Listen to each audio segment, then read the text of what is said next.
A former collegiate wrestler from St. Louis, Missouri, comedian Greg Warren is set to headline the Funny Bone all weekend long. Warren has had several comedy albums on his resume.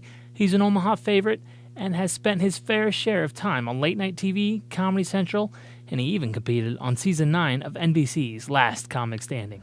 Hey everybody, Dustin Dales here again with you. It's Funny Bone weekend, of course, every weekend, but this weekend, a guy that I've actually seen before a couple times. He's been through town and very excited. He's been on Last Comic Standing, had a couple albums come out, and got some cool stuff I want to talk about. Give it up for Greg Warren. How you doing, buddy? How you doing, Dustin? Good, man. How was your trip in Omaha? It was fine. Yeah. It was good. It's good. Well, so you're coming from Philadelphia this weekend, right? I was there just on a Monday night doing sort of a charity gig there. Gotcha. How many nights a week do you think you do this? 4 or 5? It winds up being about 200 nights on a year, and then when I live in New York, so there's I don't know, probably another 75 in New York, but that's usually a lot easier because you're just doing it. You're sleeping in your own bed. Right. Yeah, it's. I gotcha. Yeah. Well, so I understand this last year you were on Last Comic Standing Season 9. Yeah. And how did that come about? Did they reach out to you? Did you try out? What happened? Yeah, I had to go through a couple of tryouts. I had done the show before too, so it's. I had sort of reached out to my agent, said I might want to do it. I hadn't done it in a long time. It was fun, man. Well, the first couple seasons I watched it, I thought it was one of those things where everybody kind of shows up and they, had a long line of tryouts. Yeah. Is it still like that? Or? No, it's only by invitation. Okay. They have to kind of know you, and they have a couple little screening processes. So, I gotcha. Yeah. Now, you're kind of from the Midwest, too. You're from St. Louis. Yeah. My folks still live there. I'm visiting them for Christmas for like 10 days, but they're doing well. My father is recently retired. Oh yeah. He's bored. He's got one hobby, man. He likes going out to eat and getting a deal and bragging about it. He tells cheap dinner stories like they're war stories. There was 8 of us. Everybody had an entree. Everybody had at least 2 drinks. Your mother had 5. How much you think we paid? 140. $36.50 with tip. Well, then you ate dog food, Dad. Right? Your brother and I went to lunch at Sullivan's. We got out of there for $9. You got out of there? Was it a hostage situation? Yeah. So I'm gonna see him. I'm gonna see the whole family. I got like 10 days off for Christmas. Oh, nice. Nice. Good. Yeah. That sounds like he's gonna be some fun time sitting around listening to his stories. Yeah. He's great, man. Yeah, he's good. He's a wrestling coach. He's 72 and he just started coaching the freshmen again. Oh, really? 72 years old, still coaching, huh? Yeah, they have their first match tonight, so I'm anxious to hear how that goes. That's very cool. Yeah. Now, you wrestled a bit as well in college, right? Yeah, I wrestled at Missouri. Yeah. I got a cauliflower ear there to prove it. It's nice because like in Nebraska, people kind of know what that is. Yeah. There's some really good wrestling in Nebraska. The Huskers have a really good team this year. And then, but I go other places, they have no idea. Like old people in the grocery store especially, they point at my ear, they stare at it, they talk about it right next to me because they just assume that I can't hear out of that ear. The fellow there's got a rutabaga coming out of the side of his head. I'm like, it's actually called a cauliflower. Nobody was talking to you, rutabaga head. The Huskers, they have really good team. Then they have also, probably the best wrestler in the world trains there. Jordan Burroughs is an Olympic gold medalist, and he's part of the staff there and trains. And nice. So you follow wrestling pretty close then? Yeah, quite a bit. Yeah. He's literally, arguably one of the 2 or 3 best wrestlers in the world at any weight class. Yeah, he's great. So when wrestling comes on TV, do you sit there and watch it? Yeah, I do. Now with the internet, there's a lot more ways to see it. So yeah, there's a couple of wrestling sites you can see a lot of stuff. But yeah, more and more of it is televised actually. Yeah. Very cool. Well, so if you were wrestling back then, there was how many different weight classes in your? I think it's 10. Yeah, 10 weight classes. 10. Which one were you in? I was 158. I was like 150 for a while, and then bumped up to 158 my senior year. Yeah. Is it easy or hard for someone to move up and down weight classes? Well, I mean, it's a lot of times you're cutting weight. You want to get sort of the lowest weight you can. But I had to move up because it was just too much of a cut. But it was a different world back then. They don't the weigh-ins back then were you had like 5 hours before you had to wrestle. Now you have to wrestle like an hour later, so you can't cut quite as much weight. It's one of the ugly things about the sport, frankly. Is there anything that you learned in your wrestling career that you tie over into your comedy career?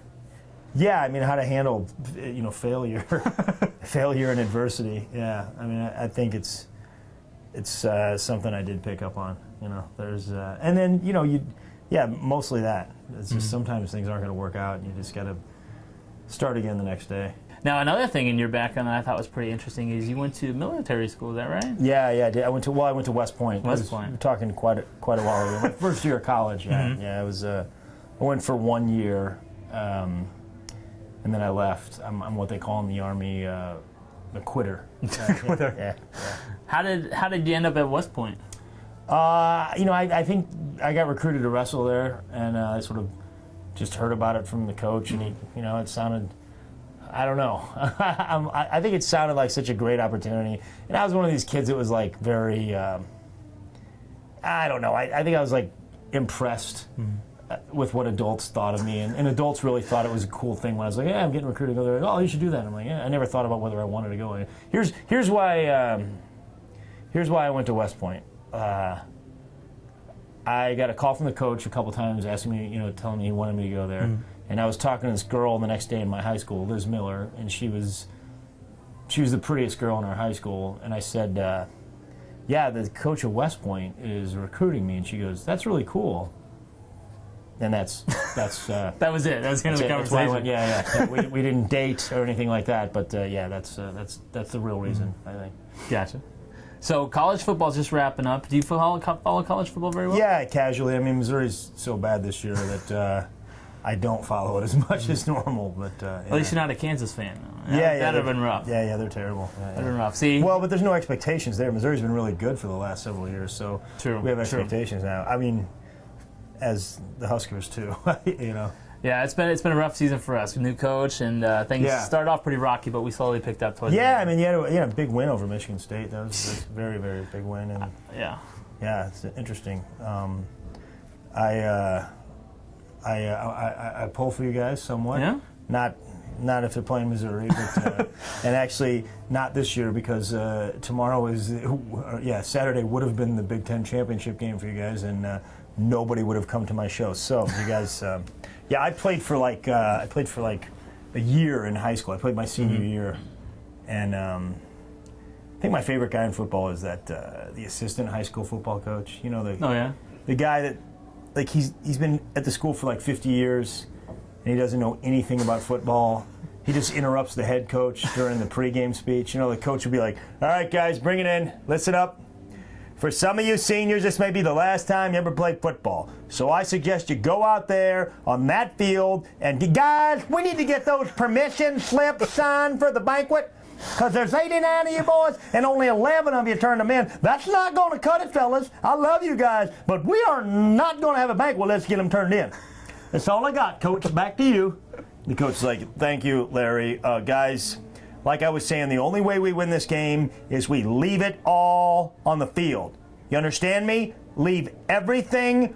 Guys, when Coach says leave everything on the field, he is not talking about your football helmets. Last week, 5 of you boys left your helmets just sitting there on the sideline, just sitting there, and it rained that night, and the decals came off, and I had to be the one sticking them back on. I'm a football coach, guys. I'm not a decal football helmet sticker owner. No, sir. All yours, Coach. Thank you, Larry.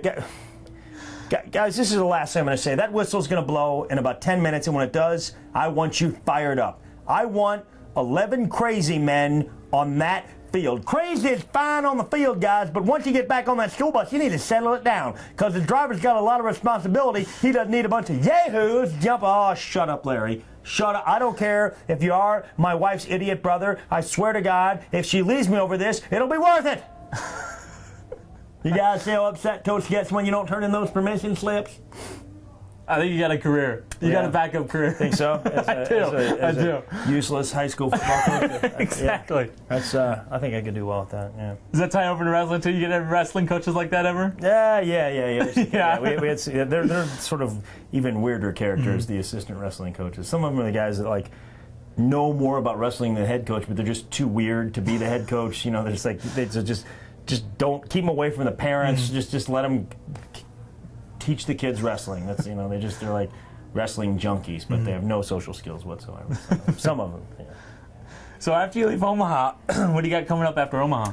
I think I'm going back to New York for a couple of days, and then I go to Indianapolis next week at some point. Yeah. Okay. Yeah. Any big projects you got coming up you're working on? No, just kind of sort of, every now and then, every few years, I put out an album, and sort of coming up on where I don't think about it too much. I put an album out a few years ago, and now I'm kind of like, I think I might have the makings of an album. Like I think I might be like a year away, so I'm starting to sort of, I don't think you should be obsessed about putting an album out, so I just sort of been working on what I think is funny for the last few years, and now I kind of have sort of the beginnings of what an album might be. So, I'm hoping to sort of shape that over the next year and put something out. Yeah. And can they find your stuff on iTunes and yeah, there's a bunch of stuff online and on iTunes. Yeah, perfect. It's pretty easy to find me. Greg Warren's going to be in town all this weekend at the Funny Bone. A couple shows each night. Make sure you go out and check out at least one show. He's definitely an Omaha favorite. So make sure you go check him out. Thank you very much, Greg, for your time. Nice to meet you. And, we might not be this night show, but there was one little thing I wanted to try with you. They do little games every now and again, so Absolutely. I thought maybe we could do a best of 3 paper, rock, scissors, see how that goes. Oh, sure, yeah. See if you can take me down, all right? Yeah, absolutely. Yeah, let's do 1, 2, 3, shoot. Standard rules. Mm-hmm. Now, 1, 2, are we 3. shooting after 3 or on 3? After 3, so Okay. 1, 2, 3, shoot type of thing, all right? Let's try it again. Yeah. All right, this is the WOWT Paper, Rock, Scissors Challenge. Okay. Greg Warren. Yeah. All right, ready? Hold on, real quick. So it's 1, 2, 3, then we do it. Okay. Yes. All right. Let's see. Gotcha. All right. Ready? Hold on. So it's not 1, 2, and then do it. No, not 1, 2, do it. Okay, all right, 1, 2, 3, then do it. Huh? Okay. Good. All right. All right. All right. 1, 2. Yeah, hold on. Now it's not.